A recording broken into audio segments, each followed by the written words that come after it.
Good morning guys. So ato ning sabawan ng atong pritong isda gabi. Isa. Yeah. Ako ning gipito gabi tapos naka-ready na ang iyang lamas. Nakapud ko utan nga ganas. Among gibahog. Mahal diri ang ilang ganas. Pero sa tuwa sa probinsya kani ginahatag ra jud nino or gani. Mo ata sa gilid-gilid. Diri ka mahal 20 or 25 ang butok. So kailangan na nato butan. Kailangan jud nato mapalit. Kasi nakapud diri saging. Ato nang ilunod ang ato ang mga lamas.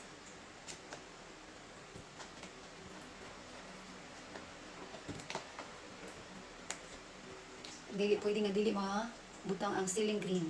Always present yun ang ceiling green. Sa ato sa rin pakuloon. So kaniya siya guys. So ato na lang natin siya nga humukulo. Tapos ato nang ilunod ang ato ang isda o ang kuan. Otan nga ganas. So mo niya mo isda o. Prito. Dami pa mo siya sa buwan. Medyo nikulo na siya no. Ato nang ibutang ang ato ang isda nga prito.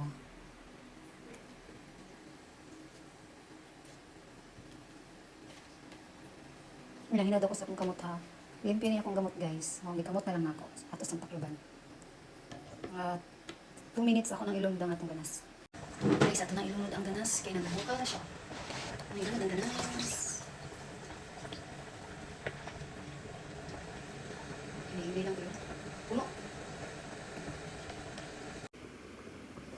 Tada.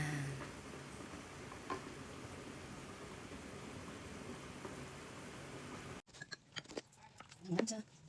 Okay. Bukas, lagi.